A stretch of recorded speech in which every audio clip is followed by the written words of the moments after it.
MLA కోట MLC ఎన్నికలకు అభ్యర్థులను ప్రకటించారు సీఎం కేసీఆర్. హోంశాఖ మంత్రి మెహమూద్ అలీ, రాష్ట్ర కుమ్మర సంఘం అధ్యక్షుడు AK Mallesham, MDC chairman Sheri Subhash Reddy, మాజీ ఎమ్మెల్యే సత్యవతి రాథోడ్లను అభ్యర్థులుగా ఎంపిక చేశారు.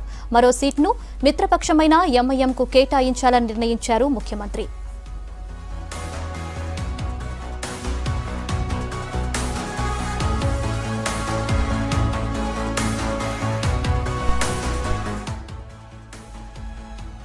టీఆర్ఎస్ ఎమ్మెల్సీ అభ్యర్థుల ఎంపికపై మరిన్ని అప్డేట్స్ శివ అందిస్తారు. శివ, చెప్పండి, ఏ ప్రాతిపదికన సీఎం అభ్యర్థులను ఎంపిక చేశారు? సీఎం నిర్ణయంపై టీఆర్ఎస్ వర్గాలు ఏమంటున్నాయి? మధురు, ఇప్పటికే ఎమ్మెల్యే కోట ఎమ్మెల్సీ స్థానాలకు 5 ఖాళీ అవుతున్నాయి. ఆ 5 స్థానాలకు ఇప్పటికే ఎన్నికల కమిషన్ నోటిఫికేషన్ జారీ చేసింది. 21వ తేదీ నుంచి ఆల్రెడీ నామినేషన్లకు సమయం కేటాయించింది. 28వ తేదీ నామినేషన్ల చివరి తేదీ. అయితే టీఆర్ఎస్ పార్టీ 4 మొత్తం ఖాళీలు 5 ఉన్నాయి కాబట్టి 5టికి 5 పోటీ చేస్తుందా లేకపోతే 4 పోటీ చేస్తుందా అనే ఒక సందిగ్ధత ఇప్పటికే అయితే కొనసాగుతుంది.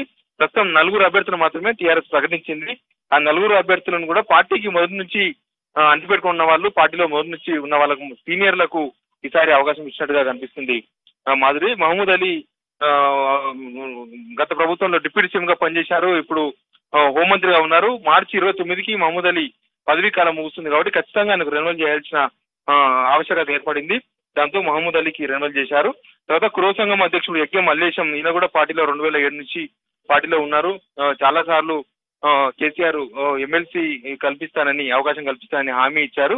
అందుకు ఆయన కూడా అవకాశం ఇచ్చారు. ఇంకా కేసీఆర్ కు పొలిటికల్ సెక్రటరీగా కొనసాగుతున్నారు షేరి సుభాష్ రెడ్డి. 2001లో పార్టీ పెట్టినప్పటి నుంచి కేసీఆర్ వెంటే ఉన్నారు షేరి సుభాష్ రెడ్డి. ఆయనకు అవకాశం కల్పించారు. తర్వాత సత్యవతి రాథోడ్ కూడా ఈసారి అవకాశం ఇచ్చారు. డోర్నకల్ నుంచి ఎమ్మెల్యేగా పనిచేశారు. మాజీ ఎమ్మెల్యే.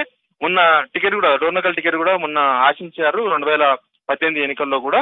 కానీ అక్కడ సిట్టింగ్ ఎమ్మెల్యే కాంగ్రెస్ నుంచి గెలిచి టీఆర్ఎస్ కు వచ్చిన ఎమ్మెల్యే ఉన్నారు కాబట్టి ఆ సిట్టింగ్ కాదని సత్యవతి రాథోడ్ కు టికెట్ ఇవ్వలేకపోయారు. అప్పుడు హామీ ఇచ్చారు. ఈ హామీలన్నీ నిలబెట్టుకునే ప్రయత్నం అయితే చేశారు మాధురి. మొత్తం పార్టీలో సీనియర్లుగా ఉన్న వాళ్ళకే అవకాశం ఇచ్చారు. ఇంకొక సీట్ ఉంది, ఎంఐఎం కు కేటాయించినట్లుగా సీఎం కార్యాలయం అధికారికంగా ప్రకటించింది.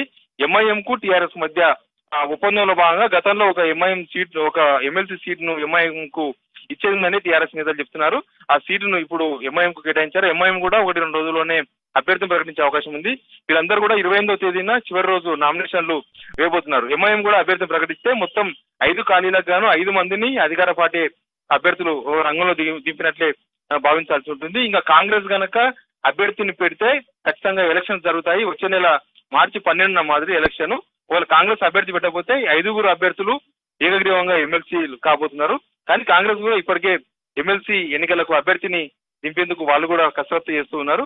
6 అభ్యర్థులు ఉంటారు కాబట్టి ఖచ్చితంగా ఎలక్షన్ పోవాల్సి ఉంటుంది. ఒక్కొక్క ఎమ్మెల్యేకు 21 మంది ఎమ్మెల్యేలు ఓటు వేస్తేనే 21 ఓట్లు వస్తేనే వాళ్ళు ఎమ్మెల్సీగా గెలిచే అవకాశం ఉంటుంది. ప్రతిపక్షాల టీడీపీ కాంగ్రెస్ కలిసినా కూడా 21 సంఖ్య కాదు కాబట్టి 5కి 5 టీఆర్ఎస్ వస్తాయని టీఆర్ఎస్ నేతలు భావిస్తున్నారు. ఇంకా చాలా మంది ఆశావాహులు ఎమ్మెల్సీ సీట్లు ఆశించినా టీఆర్ఎస్ పార్టీకి మొదటి నుంచి అనుబంధంగా ఉన్న వాళ్ళు, మొన్న ఎలక్షన్స్ లో ఇన్ఛార్జీలుగా పనిచేసిన వాళ్ళు, కేసీఆర్ వెంట ఉన్న వాళ్ళకే ఈసారి పదవులు ఇచ్చినట్టుగా కనిపిస్తోంది మాధురి. Thank you Shiva.